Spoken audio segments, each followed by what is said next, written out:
This week, the White House says it will lay out a plan for kids ages 5 to 11 to get their COVID shots. The Pfizer vaccine is expected to be authorized within weeks. For now, federal regulators are looking into how safe and effective the lower dose shot is for children in that age group. And to talk about this, Dr. Joseph Domachowske joins us live. He is a pediatric infectious disease physician with Upstate Medical University in Syracuse and has been instrumental in the trial phase for children.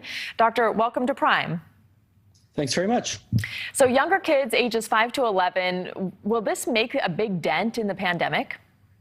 It's the next step. It's another tool for controlling the pandemic and getting us back to where we used to be pre-pandemic times. Bringing this down to age 5 first and then to even younger age groups in the months that follow is really the goal.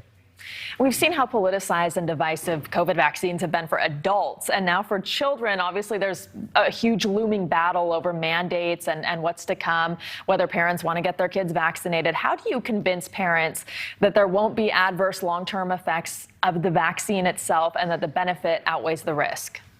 Yeah, I don't convince anyone of anything. I provide the information. I explain how vaccines are safe and effective in general. Vaccine hesitancy is not a new topic for pediatricians or infectious disease specialists. We've been dealing with this since as long as I can remember. So I think it's important to convey factual information and answer people's questions in an authoritative manner by the experts. Good answer. You were a principal investigator in the trial. Were you nervous about this at all with these really young kids? And was there anything you learned along the way that maybe surprised you? Yeah, the thing that surprised me the most, I've been doing clinical vaccine trials in children for almost 30 years. What surprised me the most here was the number of people that were contacting my team begging for a slot in this trial. We had thousands of families, literally, that were asking for these slots, and we had a limited number to enroll locally. Wow. We spoke with a doctor last week who said parents should think twice about vaccinating kids who have already had COVID as long as they have the antibodies. Do you agree? Absolutely not. I think it's important that we boost their immunity from their primary infection. We know that infection can happen after the primary infection. They can be reinfected later. It's important to optimize the protection that these kids have for reducing transmission in school, for reducing the possibility that these kids will have complications from an active infection. And I want to talk to you about the Delta Plus variant. We're reading about that now spreading in the UK. The CDC says it's highly contagious and may be more resistant than other strains of COVID, but that vaccines are still effective. Does that sound right? It sounds absolutely spot on. The vaccines that we currently use in the United States for adults and under emergency use for adolescents and younger kids, really down to age 12 now, are expected to be fully active against this variant of the Delta strain. That's good news. We always anticipate whatever's happening across the pond might come here next. Do you think that is expected?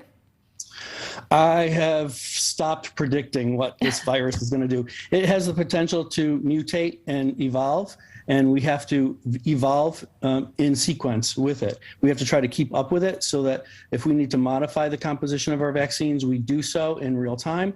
And the beauty of this mRNA technology for both the Pfizer and Moderna vaccines is that can happen very, very efficiently. So as far as the timeline with children, what should parents expect? Yeah, there's a couple of steps that still need to happen. The advisory group to the FDA is going to meet on Tuesday. They're going to discuss the data from the clinical trial. The clinical trial goes for another year and a half to continue collecting efficacy information about how well the vaccine works. But we have the 3-month safety and 3-month efficacy data already, and that's the package that went to the advisory group to the FDA, and it's being reviewed.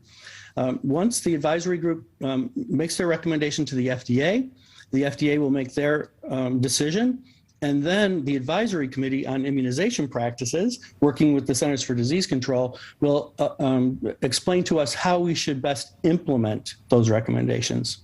So that's going to take several weeks, and then bringing the new formulation, right, in the pediatric formulation vials that have to look and appear differently, because we don't want to be mixing up vaccines and inadvertently giving children adult vaccines or vice versa. So all of that has to happen. We have to have plans in place in our communities and we have to be ready to go. It's very likely this will happen in the next several weeks. All right, exciting news. Dr. Domachowske, thank you so much for joining us tonight. My pleasure. Thanks for getting the word out.